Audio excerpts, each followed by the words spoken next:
नमस्कार, मैं ललित प्रजापति और खान सर लगातार चर्चाओं में बने हैं। फैज़ल खान उनका नाम है। जिस तरह का घटनाक्रम रहा है, बहुत सारे सवाल लोगों के जहन में हैं। कुछ एक जो गहमा-गहमी है उसके चलते बीच में कई अफ़वाहें भी आईं और कई इस तरह की बातें भी सामने आईं कि थोड़ा-सा गड़बड़ी हो गई। जैसे कल किसी ने अचानक से कह दिया था कि भाई खान सर वहाँ पर पहुँचने वाले हैं, वो सरेंडर कर सकते हैं। तो बड़ी 2 ढाई घंटे गहमा-गहमी का माहौल रहा, लेकिन बाद में वो स्थितियाँ पलट गई। इसी तरह के सवाल हैं कि खान सर का अब होगा क्या? ना उन्होंने सरेंडर किया है, ना ही अग्रिम ज़मानत की याचिका लगाई है। तो क्या आज गिरफ्तारी की जा सकती है? क्योंकि आज है संडे, वर्किंग डे, अगला सोमवार को पड़ेगा। क्या ये घटनाक्रम है? इस तरह के तमाम सवाल हैं, उसी का जवाब तलाशने की कोशिश करेंगे। तो खान सर को लेकर, फैज़ल खान को लेकर क्या कुछ अपडेट है? उसके अलावा कई अनियमितताएँ, अब चूँकि एक बार मामला निकलता है तो फिर निकलता ही चला जाता है। फिर पता चलता है कि बिहार पुलिस तो बहुत तेज़ी से काम करती है, बाकी मामलों में करे ना करे, इस मामले में बहुत तेज़ी से काम कर रही है। अचानक से ये भी याद आ रहा है कि खान सर का जो कोचिंग क्लास है उसमें तो वो भी थी, जो फायर सेफ्टी नॉर्म्स हैं उनकी अनदेखी हो रही थी। ये सब तमाम बातें भी अब निकल कर सामने आने लगी हैं। क्या अपडेट इस मामले में, कानूनी पेचीदगी क्या है, उसको लेकर थोड़ा सा अपडेट। तो शनिवार को पुलिस और मीडिया करीब करीब 4 घंटे तक परेशान होती रही। इस तरह की खबरें बार बार आती रहीं। मुसहलपुर हार्ट कोचिंग विवाद और फायरिंग के मामले में जो खान हैं, फैज़ल खान यानी खान सर, वो नामजद आरोपी बनाए गए हैं और ना तो उन्होंने सरेंडर किया है और ना ही कोई अग्रिम जमानत याचिका लगाई गई है। अब जानकारी ये मिल रही है उनके वकीलों के हवाले से कि वो सोमवार या मंगलवार को अग्रिम जमानत की याचिका लगा सकते हैं। वकील ने क्या कहा वो भी हम आपको बताएंगे।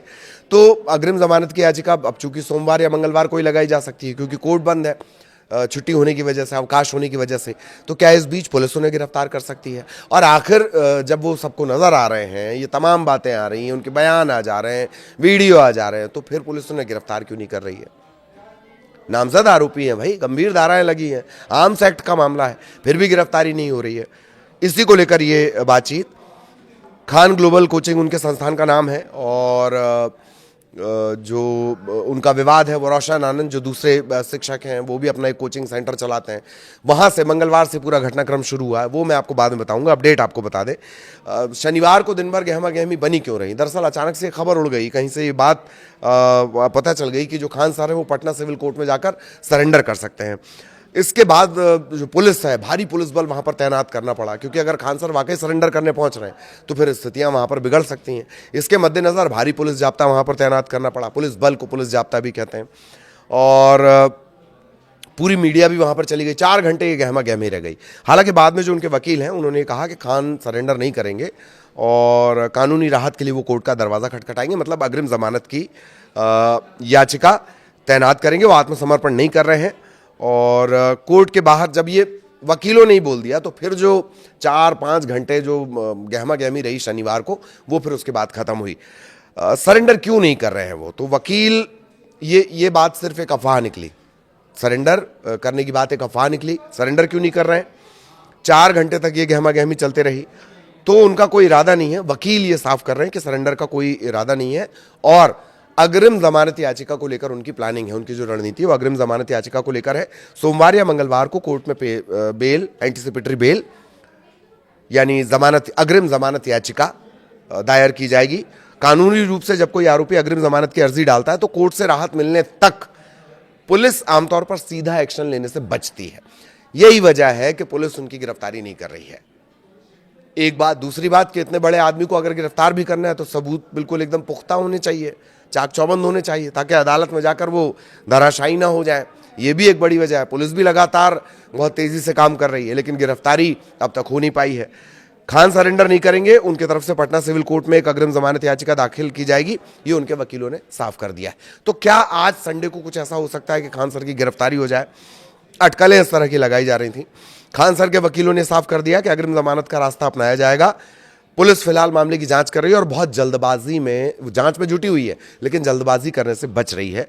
बड़ी गिरफ्तारी जब इस तरह की होती है तो बहुत संभल कर कदम कानून की तरफ से यानी पुलिस वालों की तरफ से कदम फूंक कर रखे जाते हैं, क्योंकि बाद में फिर कोर्ट में भी एविडेंस देने होते हैं, क्यों गिरफ्तारियां हुई, क्या तमाम तरह के सवाल उठते हैं। तो कुल जमा वकीलों ने साफ कर दिया है कि जो रास्ता है खान सर का, जो रास्ता है वो अग्रिम जमानत का है। कल शनिवार को जिस तरह की बातें उड़ी, अफवाहें उड़ी 5-6 घंटे तक, हमें भी इस बात की जानकारी लगी थी, हमने भी उसे लेकर पूरा पड़ताल की और ये इस तरह की जानकारियां दी कि नहीं खान सर सरेंडर कर सकते हैं, पर बाद में पता चला वो सारी बातें अफवाह थी। खैर, आरोप क्या है? 2 जून से मंगलवार से पूरा घटनाक्रम शुरू होता है। मुसल्लापुर हाट स्थित खान कोचिंग सेंटर है, उस पर पथराव होता है, मारपीट होती है, फायरिंग होती है। कदम कुआं थाने में इस मामले को लेकर 2 अलग अलग प्राथमिकी यानी FIR दर्ज होती है। सोशल मीडिया पर एक वीडियो वायरल होता है। पहले तो ये कहा गया कि फायरिंग हुई है, भाई फायरिंग हुई है, इसके बाद गिरफ्तारियां हो गई, हंगामे होने लगे। फिर एक और वीडियो सामने आया, इसमें पता चला कि खान सर के जो गार्ड है वही फायरिंग करते दिख रहे हैं। पहले तो पुलिस फायरिंग से ही इनकार कर रही थी, बाद में जो वीडियो आया उसमें दिख रहा है कि खान सर के जो गार्ड है वही फायरिंग कर रहे हैं। उसके बाद एक और वीडियो सामने आ जाता है, 4 जून के आसपास एक और वीडियो सामने आ जाता है। उस वीडियो में कथित तौर पर ये कहा गया कि खान सर के जो गार्ड हैं उन्हें हिरासत में लिया गया।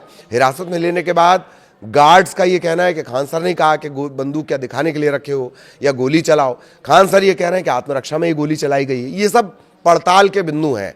ये जो खबरें निकल कर सामने आई हैं वो हम आपको बता रहे हैं। दोनों गार्ड्स को गिरफ्तार कर लिया गया, उनकी राइफल जब्त कर ली गई थी। अब FIR में खान को भी, जो फैजल खान है उन्हें भी नामजद आरोपी बनाया गया। उन पर आरोप है उकसावे का, फायरिंग के लिए उकसावे का आरोप है और उनके कहने पर ही गार्ड्स ने फायरिंग की थी। इस तरह का मामला खान सर पर दर्ज हुआ है। इन सब के बीच पटना पुलिस जो है वो बार बार छात्रों से अपील कर रही है कि उन्हें शांति बरतनी चाहिए, क्योंकि दरअसल ये मामला 2 शिक्षक, दोनों बहुत सम्मानित शिक्षक, बहुत संघर्ष के बाद यहाँ तक पहुँचे। दोनों का अपना अपना एक बड़ा प्रोफाइल है, चाहे वो आनंद हो या फिर खान सर हो। इनका जो भी विवाद हो, व्यावसायिक विवाद हो या वाकई कोई उत्पात हो, हंगामा हो, इन सब के बीच अगर किसी का सबसे ज्यादा नुकसान हो रहा है तो वो छात्र। इनके चक्कर में छात्र आमने सामने आ गए, नारेबाजी होने लगी, हंगामे की स्थितियां बन गई। तो यही वजह है कि पटना पुलिस बार बार ये अपील कर रही है, छात्रों से अपील कर रही है कि उन्हें शांति बरतनी चाहिए। आगे भी इससे जुड़े अपडेट आप तक पहुंचाएंगे। नमस्कार। फैजल खान उर्फ खान सर पर गिरफ्तारी का संशय बना हुआ है। दूसरी तरफ उनका जो इंस्टीट्यूट है जहां पर बच्चे पढ़ते हैं वो अग्निशमन सेवा की तरफ से जांच की गई और कुछ कमियां पाई गई है। यानी फायर सेफ्टी के मद्देनजर उनके कोचिंग संस्थान पूरी तरीके से फिट नहीं बैठते हैं। यही वजह है कि गाइडलाइंस की अनदेखी के कारण उन्हें 1 सप्ताह का समय दिया गया है। दिल्ली और मुजफ्फरपुर के अस्पताल में आग की घटना के बाद अब पटना में भी अग्निशमन सेवा पूरी तरीके से सतर्क है और इसी बीच विभाग ने शहर के कई अस्पताल और होटलों का निरीक्षण किया और इसमें खान ग्लोबल एस्टेटीज का भी निरीक्षण किया गया, जहां कमियां पाई गई है। पटना में 5 अस्पताल और होटल में कमी पाई गई, उन्हें सील करने की कार्रवाई शुरू कर दी गई है। वहीं इस दौरान खान ग्लोबल इंस्टीट्यूट में भी कुछ कमियां पाई गई। फायर सेफ्टी और कम जगह में अधिक बच्चों को पढ़ाने के नियम के संबंधित कमियां इसमें पाई गई है। 7 दिन का समय सभी संस्थानों को कमियां दूर करने का समय दिया गया है। अगर नियमों का पालन नहीं किया तो उनके खिलाफ कार्रवाई भी की जाएगी। अग्निशमन की तरफ से ये जो बातें हैं वो क्लियर कर दी गई है। यानी जो खान ग्लोबल स्टडीज है यहाँ पर कमियां हैं, फायर सेफ्टी का पूरा ध्यान नहीं रखा जा रहा, जगह कम है, बच्चों को ज्यादा कम जगह में पढ़ाया जा रहा है। तो ऐसे में जिस तरीके से जो अगलगी की घटना घटी है उसके बाद अग्निशमन की तरफ से लगातार जांच किए जा रहे हैं, होटलों का निरीक्षण किया जा रहा है। जहां भी कमियां पाई जा रही है उन्हें 1 हफ्ते का समय दिया जा रहा है कि आप कमियों को सुधार ले, नहीं तो कार्रवाई होगी। और इसी दौरान अब खान ग्लोबल पर भी जो अग्निशमन सेवा है उसने ध्यान दिया है और यहाँ भी कुछ कमियां पाई गई है, जिसके बाद निर्देश दिया गया है, 1 हफ्ते का समय दिया गया है कि जो भी कमियां हैं जो फायर सेफ्टी को पूर्ण नहीं करती उन्हें दूर करें, नहीं तो आपके खिलाफ कार्रवाई होगी। कैमरामैन सुबोध के साथ विनीता मिश्रा, न्यूज़ 18 पटना।